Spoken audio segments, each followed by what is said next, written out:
ፈንቅል ኤሪ ሚዲያ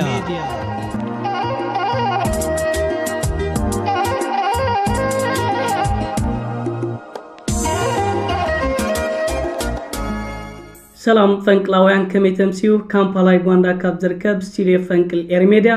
ዕዙ ሰላምታና ናባኹም ይብጣሕ ንሎም ሶሉስ ዝበልኮ ብካልኣይ ትሕዝቶ መደባትን ዜናታትን ፈንቅል ኤሪ ሚዲያ ቀሪበለኹ ንመከታተልኩም ብኽብሪ ዕደም ሰናይ መከታተል كبرات تقاتلتنا بتي قداماي نريو اغداس زعبا مس انفلم منيستر زينا ኤርትራ አቶ የማነ ገብረ መስቀል ነቲ ትማሊ ብጻድቃን ዝተዋህበ ጻውዒት ነጋሪቱን ኩናት ናብ ኤርትራን መንግስቲ ኤርትራን ገብረ መልሲ ሂቦ ይርከባሉ ሚኒስተር ዜና ኤርትራ ኣብዚ ሂቦ ዘሎ ገብረ መልሲ ጻድቃን ካብ 1996 ናት ሒዞ ዝምድና ኤርትራን ኢትዮጵያን ጽቡቕ ኣብ ዝነበረሉ እዋን ኢትዮጵያ ንዓሰብ ክትሕዛለዋ ዝብል ሕሙም ሕልምን ኣጀንዳን ከም ዝነበሮ ኣብ 1998 ክሳብ 2000 ዝነበረ ኩነታት ውን ብተመሳሳሊ ከምኡ ዓይነት ሕሙም ኣጀንዳን ትልምን ዕላማታትን ብምሓዝ ከም ዝተንቀሳቐሰ ኣብዚ ሕጂ እዋን ብወገን ስርዓት ብልጽግና ኣንጻር ኤርትራን መንግስቲ ኤርትራን ይግበር ኣብ ዘሎ ጻውዒታት ኩናት ከዓ ምስኦም ተሓዊሱ ከምዚ ዓይነት ጌጋ ሓበሬታታት ክንህብ ንዕዘብ ኣለና ስለዚ ጻድቃን እዚ ትማሊ ዝሃቦ ሓበሬታ ኢትዮጵያ ምስ ኤርትራ ንምውጋእ ሙሉእ ብምሉእ ምድላዋታ ኣጻፊፋላ ኩናት ኣብ ዝኾነ ይኹን ሰዓት ክውላዕ ይኽእል እዚ ኩናት ከዓ ካርታ ናይ ቀርኒ ኣፍሪቃ ዝቕይር ኩናት ይክኸውን ዝበሎ ሓበሬታ ካብ ጌጋ ቁማሮታቱን ካብ ሕሉፍ ዝብገስ ከም ዝኾነ እዩ ሚኒስተር ዜና ኤርትራ አቶ የማነ ገብረ መስቀል ገሊጹ ዝርከብ ዘሎ ሚኒስተር ዜና ብተወሳኺ እዚ ናይ ጻድቃን ከምዚ ዓይነት ዘረባታት ካብ ሕሉፉ ክመሃር ዘይከኣለ ሕጂኻ መሳርሒ ስርዓት ብልጽግና ብምዃን ዘሕልፎ ዘሎ መልእኽታት ካብ ፕሮፓጋንዳ ሓሊፎ ካል ዝኾነ ይኹን ዘፍርዮ ነገር ከም ዘየለ ኣብ መደምደምታ ገሊጹ ይርከባሎ ኣብዚ ቅንያት ብተደጋጋሚ ንዕዘቦ ከም ዘለና ዝዓረቡን ዝመሽመሹን ሰበስልጣን ናይ ኢትዮጵያን ገለገለኻ ናይ ጃንዳ ሰበስልጣናትን ናብ መራኸቢታት ምምጻእ ንህዝብታት ኢትዮጵያ አንጻር ኤርትራን መንግስቲ ኤርትራን ንኽልዓል ከምዚ ዓይነት ጌጋ ሓበሬታን ጎስጓሳትን የካይድለው ህዝቢ ኢትዮጵያ ግን ክሳብ ሕጂ እቲ ዝግበረሉ ዘሎ ጻውዒታት ጸማም እዝኒ ብምሃብ ነቲ ስርዓት ብልጽግና ዘካይዱ ዘሎ ጎስጓሳት ፍጹም ኣይተቐበሎን ኣሎ ክቡራት ተኸታተልትና ናብቲ ካልኣይ ንሪኦ ዛዕባ ምስ እንሰገር ትማሊ ዕሸል መራሒ ኢትዮጵያ ኣብይ ኣሕመድ ኢትዮጵያ ኣፕል ተፍርላ ኣብ ኢትዮጵያ ዝፈሪ ዘሎ ኣፕል ኣብ ጽቡቕ ደረጃን ኩነታትን በፂሑ ይርከባሎ ብምባል 4 ስእልታት ለጢፉ ኣብ ገጻት ትዊተር ሓበሬታ ዘርጊሑ ነይሩ ድሕሪ እዚ ሓበሬታ ምዝርግሑ ኤርትራውያን ራብዓይ ግንባር ኣብ ገጻት ኤክስ ወይ ከዓ ትዊተር እቲ ኣብኡ ተዘርጊሑ ዝነበረ ኣሳእል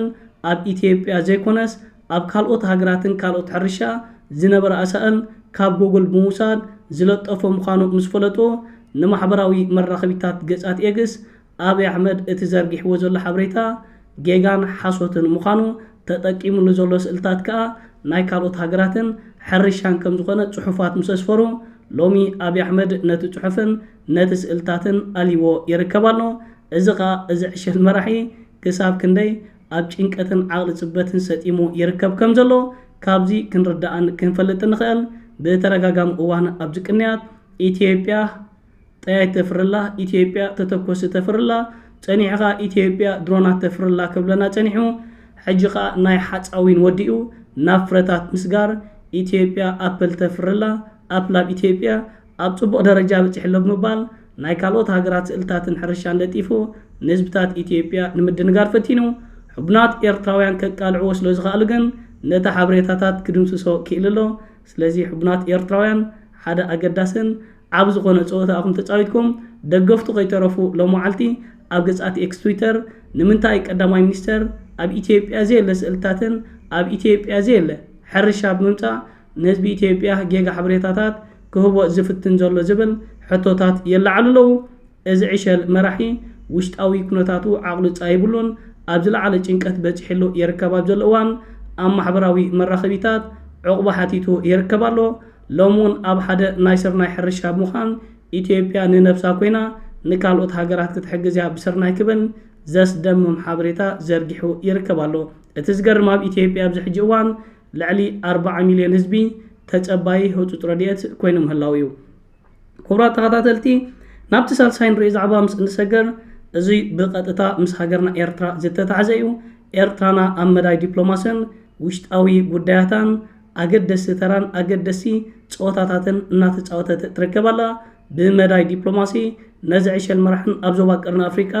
ተኸሲቱ ንዝርከብ ዘሎ ኩነታት ኤርትራና ተቕልሶ ዘላ ኣገዳሲ መደብን ኣገዳሲ ስራሕትን ካብ ዝተፈላለየ ኩርናዓት ዓለም ኣድናቆትን ኣፍልጦን እናረኸበትሉ ትኸይዳላ ሕጂኻ ኤርትራና ብወገን ኢትዮጵያን መንግስቲ ኢትዮጵያን ይግበር ኣብ ዘሎ ዕቡድ ዝኾነ ምንቅስቃሳት ምስ ኣገደስቲ ሃገራት ምዃን ኣገዳሲ ተራን ስምምዓትን ዲፕሎማስያዊ ዘረባትን እናካየደት ትርከባላ ምስ መንቲ ዘረባት የካየዳሎ መንን ከዓ ኣብቲ ጉዳያት ኣለዉ ኣብዚ ሕጂ ክንገልጾ ኣገዳሲ ይኮነን ንዕዘቦ ከም ዘለና ኣብዚ ቅንያት ግን መንግስቲ ኤርትራ ኣብ ዝኾነ ዲፕሎማስያዊ ጸወታታት ይጫወት ኣሎ መንግስቲ ኤርትራ ዳማ ይጫወት እንተደኣሃልዩ ዕሸል መራሒ ኢትዮጵያ ኸ ጌና ኣብ ጸወታ ሓንዳ እዩ ዝርከብ ዘሎ ትማሊ ይቕሬታ ሎምንኮ ኣብ ዜናታት ከም ዝገለጽናዮ ስዑድ ዓረብ መንጎኛ ብምዃን ኣብ መንጎ ኤርትራን ኣሜሪካን ንዘሎ ዝምድናን ኣፈላላይን ናብ ንቡር ንምምላስን ናብ ዝሓሸ ኩነታት ንምስግጋር ጻዕርታት ተካይዳላ ብዘይካሱ ፕሬዚደንት ኣሜሪካ ዶናልድ ትራምፕ ኣብ ዝሓለፈ እዋናት ከም ዝገለጾ ኣብ ዞባ ማእከላዊ ምብራቕን ዞባ ቀይሕ ባሕርን ወሽመጥ ዓደንን እታ ኣገዳሲት መሻርክቲ ሃገር ኣሜሪካ ስዑድ ዓረብያ ክብል ተዛሪቡ ነይሩ ስለዚ ስዑድ ዓረብ ምስ ኤርትራ ዘለዋ ዝምድናን ሽርክነትን ከምቲ ትማል እውን ኣብ ዜናታት ዝገለጽናዮ ኣብ ወደብ ዓሰብ ናይ ቢልዮናት ዶላራት ወፍሪ ከተካይድ እዚ ሃገር መደባት ሒዛ ትንቀሳቐሳላ እዝን ካልእን ኣብ ግምት የቲኻ ኤርትራና ኣብ ኣገዳሲ መድረኽ በፂሓ ትርከባላ ኣብ ውሽጢ ሃገር ዝካየድ ዘሎ መደባት ህንፀትን ልምዓትን እውን ብዝሓየለ መልክዕ እናተሳላሰለን እናቐፀለን ይርከባሎ ብወደብ ባጫ ዓቢሉ ንህንፃዊ ገስጋሳትን ልምዓትን ኤርትራ ዘድሊ ጥረ ነገራትን ማሽነርታትን ሕጂ እውን ቀጻላ ምእታዊ ዝርከብ ዘሎ ስለዚ ብሓፈሻ ክንሪኦ ከለና ኤርትራ ሃገርና ብውሽጥን ብደገን ኣገደስቲ ምዕባለታትን ተራን እናተጫወተት ትርከባላ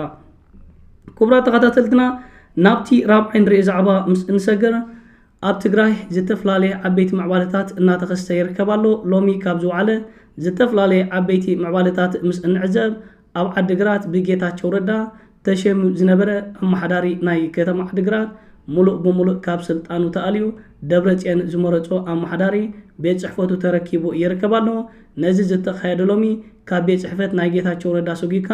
ናይ ደብረጽዮን ኣመሓዳሪ ንምእታው ሓይልታት ጸጥታ ትግራይን ሰራዊት ትግራይን ኣገዳሲ ተራ ከም ዝተጫወቱ ካብ ክልል ትግራይ ሓበሬታታት እናወፀ ይርከባሎ ብተወሳኺ ካብ መቐለ 40 ኪሎ ሜትር ርሒቓ ኣብ እትርከብ ከተማ እውን ተመሳሳሊ መስርሕ ይካየድ ከም ዘሎን ስምምዕ ፕሪቶርያ ብወግዒ ከም ዝፈረሰ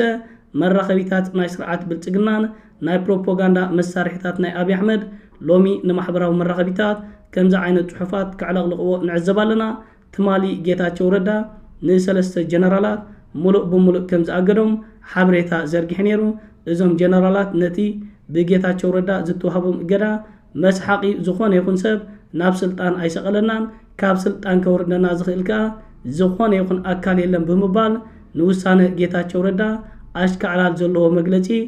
መሊሶምሉ ይርከብለው ስለዚ ብወገን ትግራይ ዝርከብ ዘሎ ኩነታት ነዚ ዝመስል ኩነታት እናተቀያየረ ይኸይዳሎ ብግዚያዊ ምሕዳር ክልል ትግራይን ጻድቃንን ጌታቸውን ከምኡውን ብኣብይ ኣሕመድ መምርሒታት እናተዋሃቦም ኣብታ ክልል ክንቀሳቐሱ ጸንሑ ዝተፈላለዩ ማሕበራት ናይ ግዚያዊ ምሕዳር ሙሉእ ብሙሉእ እናተማሓቁን እናተጓሓፍናዮም ዝርከብ ዘሎ እዚ ኩነታት እዚ ንዓና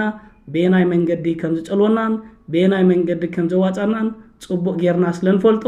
ብወገን ትግራይ ዝኸይድ ዘሎ ምንቅስቓስን ኩነታትን ጽቡቕ እዩ ዘሎ ከምኡ ኢሉ ይቐጽል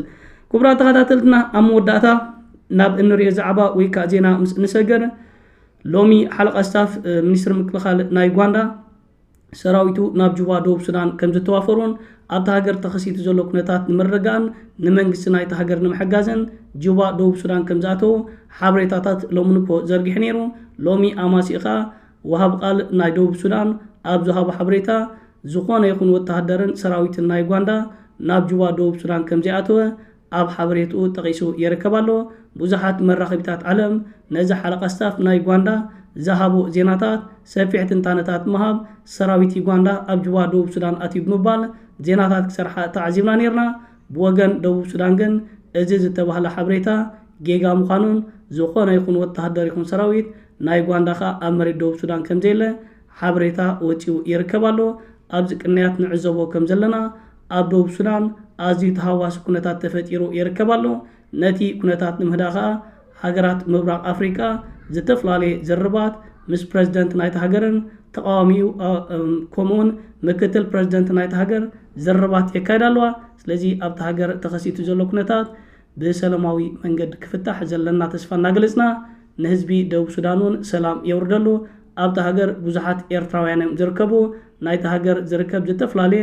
ንግዳዊ ትካላት እውን ልዕሊ 80% ብኤርትራውያን ይዝውነን ስለዚ ደቡብ ሱዳን ሰላም ክትረክብ ንዓና ንኤርትራውያን ኣገዳሲ ረቑሒ ስለ ዝኾነ ነቲ ሃገርን ነቲ ህዝብን ደጊምና ሰላም ንምንየሎም ክቡራት ተኸታተልቲ ፈንቅል ኤርሜድያ ንሎሚ ኣዳልየ ዝነበርኩ ኣገደስቲ ዜናታትን ዛዕባታትን እዚ ክትከታተሉ ፅናሕኩም እዩ ዝመስል ነይሩ ፅባሕ ብካልእ መደባት ክሳብ ንራኸብ ሰላም ወሰናይ ኣብ ዘለኹሞ ብርኹም ሸ ደቅረዮም